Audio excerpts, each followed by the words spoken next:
Sinapit ko ang kinalalagyan ngayon. Para bang isang bagyong may lakas na signal number 4. Yung tipong di mo ginusto pero tsak naramdam mo ang tibok ng iyong puso. Teka Lord, sandali lang, galing ba to sa iyo? Gusto kong manigurado, ayokong lumayo sa plano mo. Dahil the best yung galing sa'yo. Ayokong lumayo sa kalooban mo.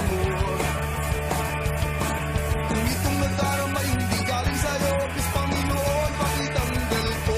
Ayokong pangunahan ang plano mo. Pero kung siya na talaga, Lord, katulungan mo ko. Ayokong mabulilyaso ang plano mo.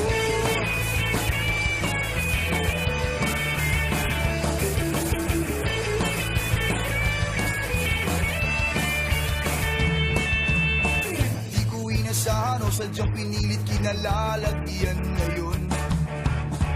Di naman kasi ako nabighani sa kanya noon. Yung pusa kong nagkagusto, simula nang makanto na siya'y nagbago. Mula nung siya nagseryoso, binigay buong puso kay Jesu Cristo.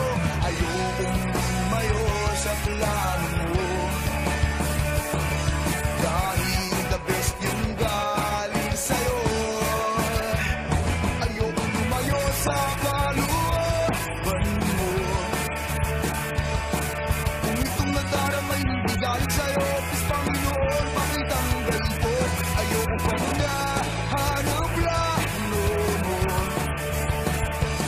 Pero kung siya na talaga, Lord, katulungan mo ko. Ayokong mabulilyaso ang plano mo.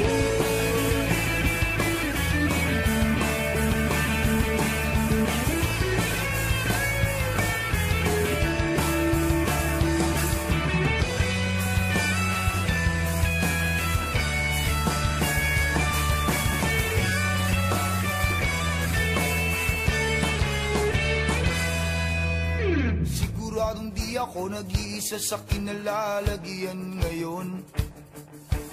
May mga batong tumama sa mga nakikinig sa akin ngayon. Matatapos na ang kanta, nakaka-relate ka na, natamaan ka na rin, di ba? Huwag mo na itong ikaila, may hiya-hiya ka pa, ganito rin ang prayer mo, di ba? Ayokong lumayo sa plano mo. Dahil the best yung galing sa'yo. Ayokong lumayo sa kalooban mo. At kung itong nagdaramay hindi galing sa'yo, please Panginoon, pakitanggal po. Ayokong pangunahan ang plano mo. Pero kung siya na talaga, Lord, katulungan mo ko. Ayokong mabulilyaso.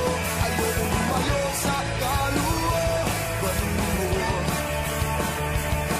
Kung itong nagdaramay hindi galing sa'yo, please Panginoon, pakitanggal po. Ayokong pangunahan ang plano mo. Pero kung siya na talaga, Lord, katulungan mo ko. Ayokong mabulilyaso.